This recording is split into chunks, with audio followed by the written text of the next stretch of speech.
आज मैं आप लोगों को त्रिभुज के कुछ बिंदुओं को दिखाने वाला हूं और यहाँ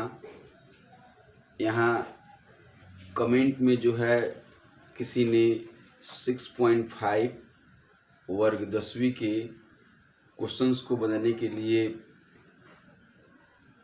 कमेंट किया था। तो मैंने सोचा कि अगर मैं 6.5 डायरेक्ट बनाता हूँ तो अच्छे से समझ में नहीं आएगा, इसलिए मैंने त्रिभुज के कुछ बिंदुओं को दिखाने का प्रयास किया है। यहाँ ABC एक त्रिभुज हो गया जिसमें आपको 3 कोण और 3 भुजाएं दिख रही हैं, जिसका नाम मैंने लिख दिया है। त्रिभुज के कोण हो गया कोण A, कोण B, कोण C। कोण A की जगह पे BAC भी कहा जा सकता है, ACB भी कहा जा सकता है और B को ABC भी कहा जा सकता है। इस तरीके से मैंने कोण को पढ़ने के लिए तो पिछले वीडियो में दिखाया था और बताया भी था आप लोगों को। यहाँ पे त्रिभुज के 3 शीर्ष होते हैं, ABC। त्रिभुज की 3 भुजाएं होती हैं, AB, BC और AC। AB को BA भी कहा जा सकता है और BC को CB भी कहा जा सकता है और AC को CA भी कहा जा सकता है। अब ये तो हो गए त्रिभुज के मुख्य बिंदु। मेन बिंदु जो है यह हो गया मेन हिस्सा, त्रिभुज का मेन मुख्य भाग हो गया जो त्रिभुज के कोण, शीर्ष और भुजा हो गए। अब त्रिभुज की कुछ सहायक भाग भी होते हैं जो यहाँ पे एक केंद्र से सामने की भुजा को आधा आधा बांटने की प्रक्रिया करने वाली यह समद्विभाजक रेखा जो है यह माध्यिका कहलाती है। और यह माध्यिका भी 3 हो सकती है, एक यहाँ से गुजर सकती है और फिर एक यहाँ से गुजरती है। और जहाँ पे यह बिंदु एक दूसरे को काटते हैं वह केंद्र कहलाते हैं या केंद्रक कहलाते हैं। फिर यहाँ से A से M पर एक लंब गिरता है, फिर C से इधर लंब जा सकता है, फिर B से इधर लंब जा सकता है। तो यह जो बिंदु है यह लंब केंद्र कहलाता है। ठीक है, इन सभी चीज़ों की चर्चा जो है यह यहाँ जो आपने देखा है 5th 6th लेवल का है और यहाँ आपको 9th में आपको ये सब चीज़ें पढ़नी है। फिर यहाँ त्रिभुज के 3 प्रकार होते हैं, भुजा के आधार पर 3 प्रकार और कोण के आधार पर भी 3 प्रकार।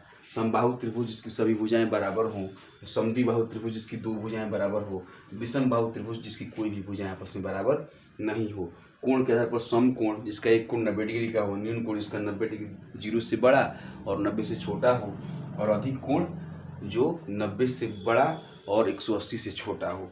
इसके अलावा मैंने इन सभी बिंदुओं पर पूरे विस्तार से इसकी पिछले वीडियो में भी चर्चा किया है। मैं डिस्क्रिप्शन में पिछले वीडियो के लिंक को शेयर करूंगा जहां से आप रेखा गणित के उन बिंदुओं को भी समझ सकते हैं। फिलहाल मैं 10th में जो समरूप त्रिभुज है उसको पढ़ाने के उद्देश्य से त्रिभुज के मुख्य बिंदुओं को दिखाने का प्रयास किया हूँ। अब हम लोग समरूप एवं सर्वांगसम आकृति के विषय में बात करेंगे। तो जब समरूप की बात की जाएगी तो आकार अर्थात शेप और अमाप अर्थात साइज।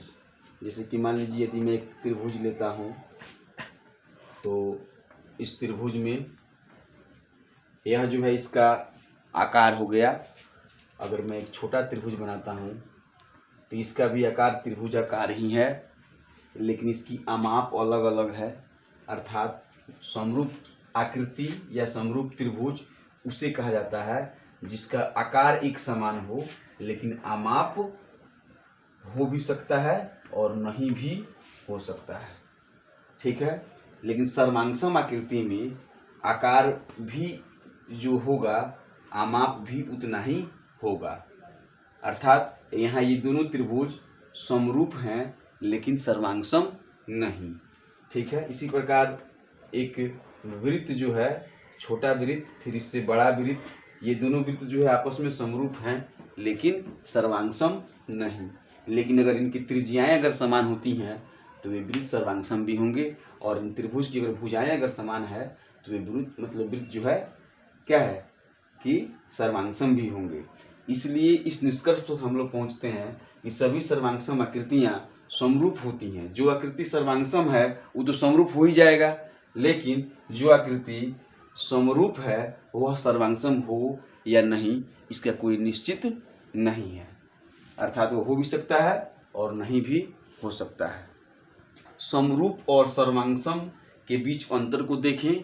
अब आप समरूप और सर्वांगसम के बीच अंतर को भी क्वेश्चन बना के लिख सकते हैं और समझ सकते हैं। अब हम लोग समरूप त्रिभुज और सर्वांगसम त्रिभुज को देखेंगे। तो समरूप त्रिभुज, जैसा कि नाम से ही पता चल रहा है कि सम मतलब समान रूप वाला त्रिभुज, समरूप त्रिभुज। और सर्वांगसम, सर्वांगसम मतलब सर्व मतलब जितना भी उसमें भुजा है वो सब आपस में समान होगा। ठीक है, तो यहाँ समरूपता के शर्त होते हैं, अर्थात किसी भी दो त्रिभुज में, किसी भी दो त्रिभुज में ए बी सी फिर डी ई एफ, ये दोनों त्रिभुज तब समरूप होंगे जब इनके कोण जो है संगत कोण, देखिए यहाँ पे संगत कोण जो है क्या होगा, आपस में बराबर होगा। कोण ए बराबर होगा कोण डी के, कोण बी बराबर होगा कोण ई के, और फिर कोण सी बराबर होगा कोण एफ के, तब जा करके यह दोनों त्रिभुज क्या होंगे, समरूप होंगे। और यह शर्त सर्वांगसमता में भी लागू होता है और यह शर्त समरूपता में भी लागू होता है। और दूसरा होता है कि संगत भुजाएं समानुपाती होती हैं।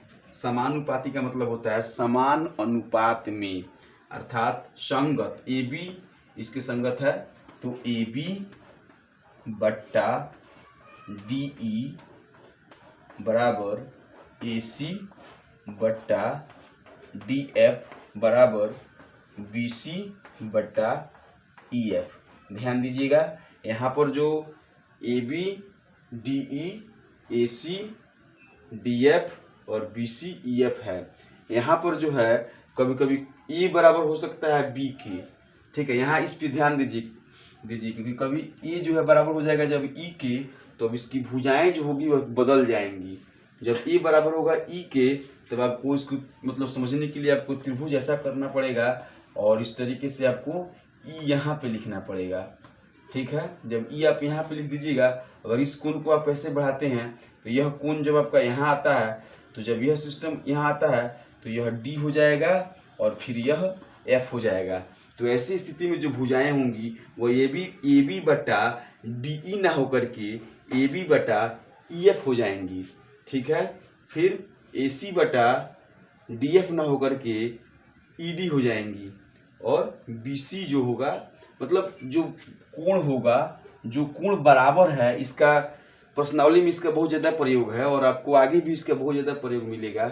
इसलिए मैं चाहता हूं कि आप इसे यहाँ पे समझ लीजिए कि कोण संगत कोण और मतलब संगत भुजाएं क्या होती हैं। तो संगत अर्थात जब ए डी के बराबर होगा तब तो यह शर्त होगा, लेकिन जब ए जो है ई के बराबर हो जाएगा तो ई को उठा करके सीधा कर दीजिए और तब उसके बाद भुजाओं को सही तरीके से सेट कर दीजिए। तो जब भुजाएं समानुपाती होंगी तब भी त्रिभुज क्या होगा, समरूप होगा। और सर्वांगसमता की तो शर्त आसान है, कोण कोण कोण किसी भी दो त्रिभुज के तो अगर तीनों कोण संगत कोण आपस में बराबर है तो त्रिभुज सर्वांगसम हो जाएगा, और किसी भी त्रिभुज के तीनों भुजाएं यदि बराबर हैं तो त्रिभुज सर्वांगसम हो जाएगा। और एक भुजा मतलब बराबर है और फिर एक कोण बराबर है, दो भुजाओं के बीच का कोण जो है बराबर है तो भी त्रिभुज सर्वांगसम हो जाएगा।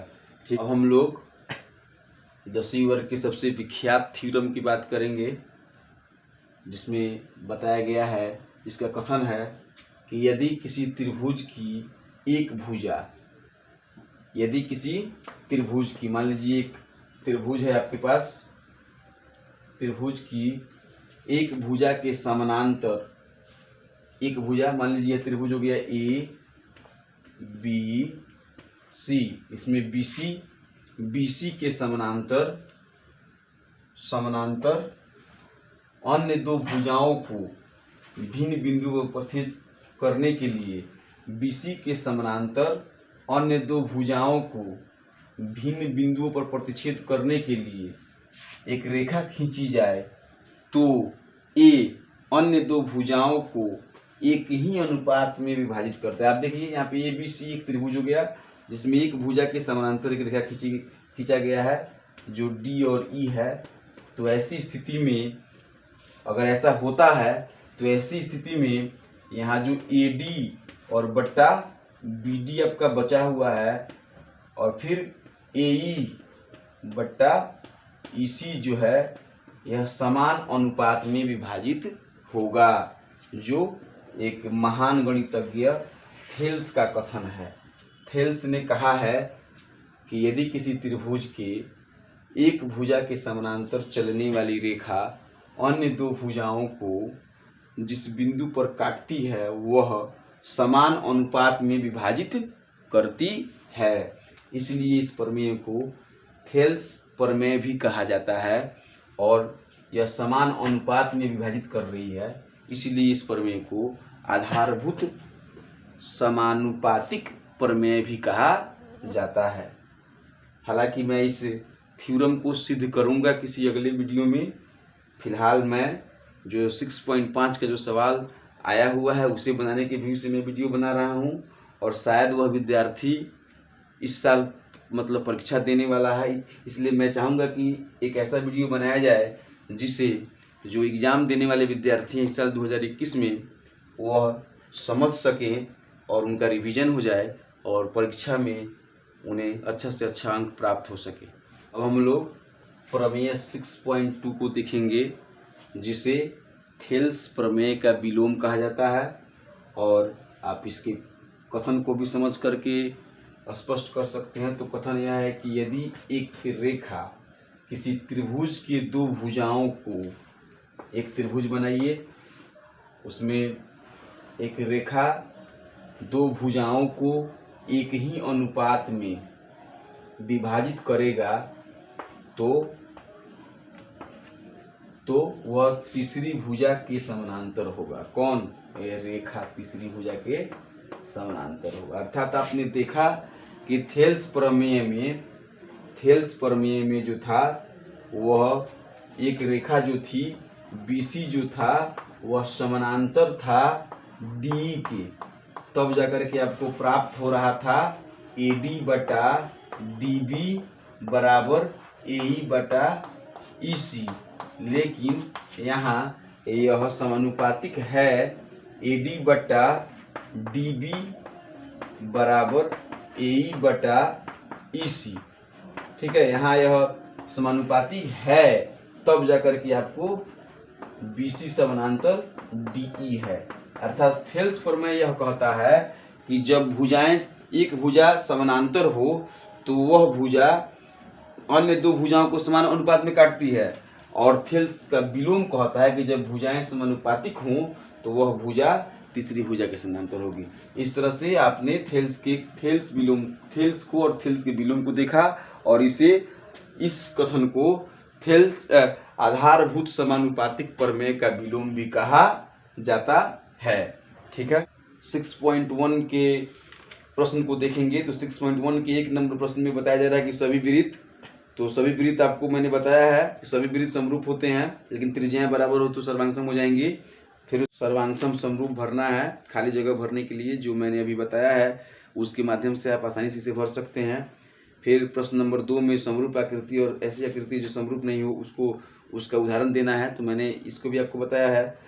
मतलब 3 नंबर में आप यहाँ पे भुजा का अमाप दिया गया है और फिर इधर भुजा का माप दिया गया और पूछा जा रहा है कि क्या है चतुर्भुज समरूप है या नहीं।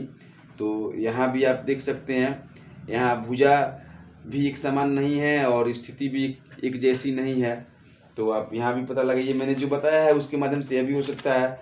और 6.2 में आप देखिए तो यहाँ पर जो है एक तरीके का सवाल जो आता है, इस तरीके का एक त्रिभुज दिया रहता है, फिर इसमें जो है एक रेखा जो है समानांतर दी गई रहती है और इसका मान दिया रहता है, जैसे कि यहाँ पे 1.5 दिया है, फिर इधर जो है 3 दिया है, फिर इधर 1 दिया है, और यहाँ पे DE नाम भी दिया है, और आपको EC का मान निकालने के लिए कहा जा रहा है। तो आप देख रहे हैं जब DE समानांतर होगी BC के तो आप आसानी से AD बटा BD लगाइएगा, अब बराबर AE बटा EC लगाइएगा, तो 1.5 बटा 3 बराबर AE का मान 1 बटा x, क्रॉस मल्टीप्लाई करके जब आप इसको हल कीजिएगा तो आसानी से आपको आंसर प्राप्त हो जाएगा। इस तरीके से 6.2 के पहले नंबर सवाल में आपको बट्टा करके, मतलब जब भुजाएं समानुपाती, मतलब एक रेखा जब तीसरी रेखा के समानांतर हो